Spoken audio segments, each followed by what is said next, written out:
Okay. Are we ready to try something? Okay, are you ready?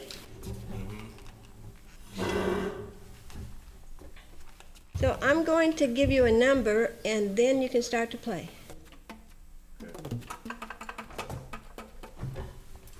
Okay, we're rolling at 902.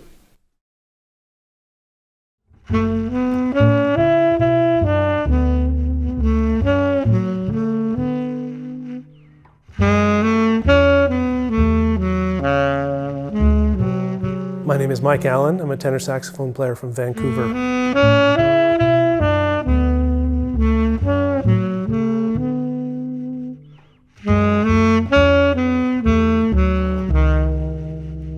On this session, we have just bass and drums with a saxophone, Peter Washington on bass and Louis Nash on drums. With respect to the trio format, I generally try to pick repertoire that works really well without a piano. And then I change some bass notes here and there so that we've got a lot of full harmony sounding.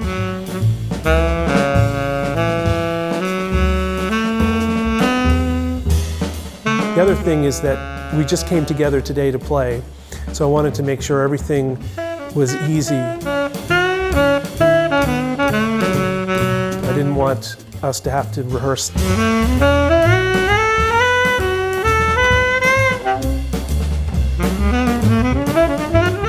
Yeah, I think that added a tremendous amount of spontaneity to the recording.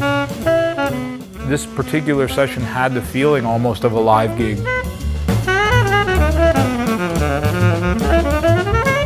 You know, when you do a live recording, what you play is what you play, and that's the end of it. And so I think it's a little easier to let go.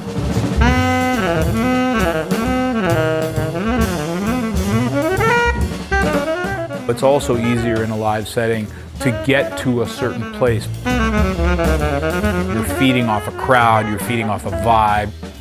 In the studio, you have to manufacture some of that feeling. Today, it wasn't hard at all. I knew sitting in the producer booth, pretty much the second the guys started to play, I was like, oh, okay, there's gonna be no manufacturing of anything today.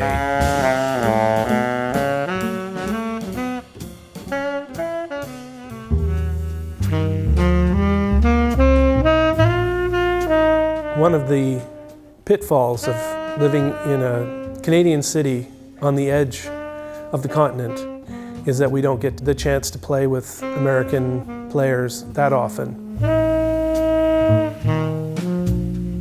We don't get a chance to play with very many players from outside of our city very often.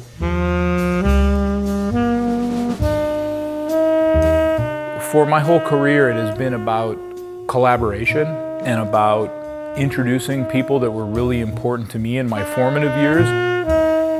That's what is so great about jazz. It's such a community-driven thing. To bring somebody like Mike here to record with, you know, international superstars, I mean, that's really who they are. Louis Nash and Peter Washington is extremely gratifying.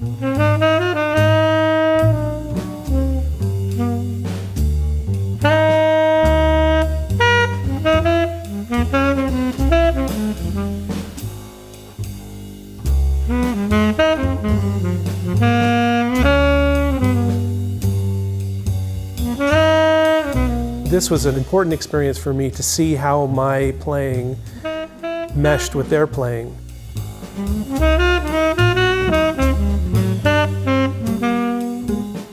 And I'm very happy to say that it was extremely easy to come together and make music with Louis and Peter.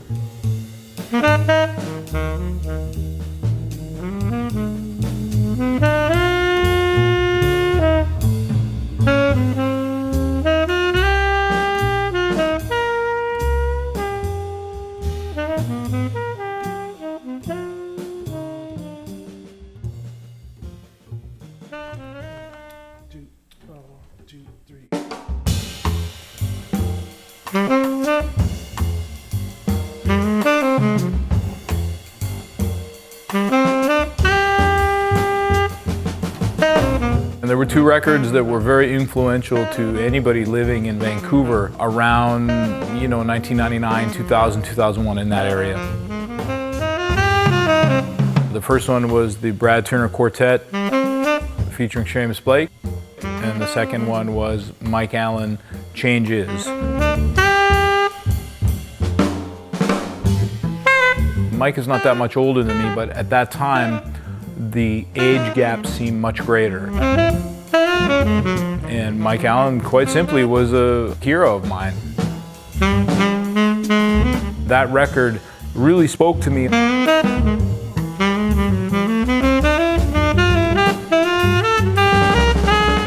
I wanted to be in that. I mean, I was a saxophone player, but I was also wanting to become an entrepreneur, and that included being a label owner. And those two records were something that I aspired to become, if you will. I have been recreating the importance of that time.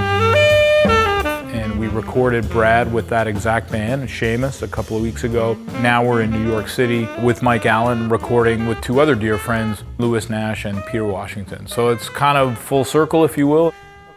This is 153. 1, 2, 3.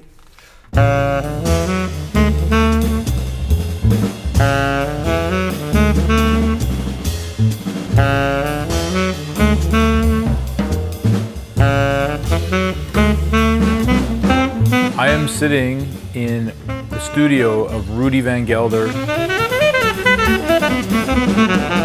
in Englewood Cliffs, New Jersey. One of the most famous rooms in jazz history. The Van Gelder studio is operated by Don and Maureen Sickler. This room and the whole vibe of coming into Rudy Van Gelder's studio, it just kind of, you walk in, the history hits you right in the face, and you just soak it all up, and Maureen's ready to go. Everything that could possibly happen in jazz music has happened in this room. So if you get caught up in that, you're dead in the water. And if you can manage to just soak it in and be cool, it can be very successful.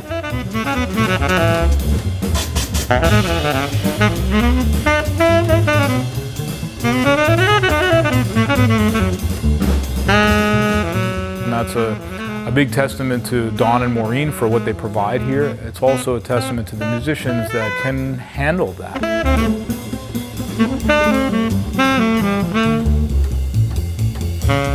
It was a almost overwhelming experience to record in this space.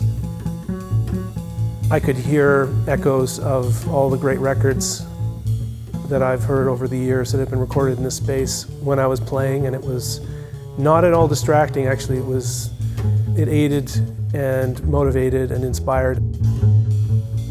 When the music seems to gel, the song takes on a different feeling in terms of the time.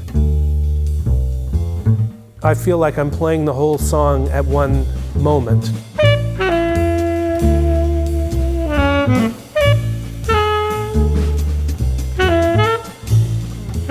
So I'm hearing all the chords in the song happening at that very moment. And so everything I'm playing is relating to the whole song, not just to that specific moment in time. There's a kind of a modulation of time, and I think that's what gets captured in that moment.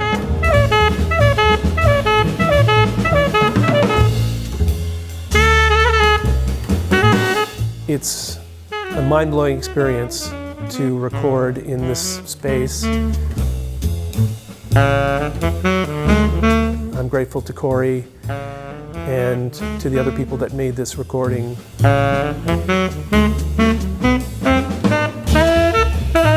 I'm also grateful to you guys for recording the video, because I get to look back on this and it won't just seem like a dream that happened one day. It'll actually be real.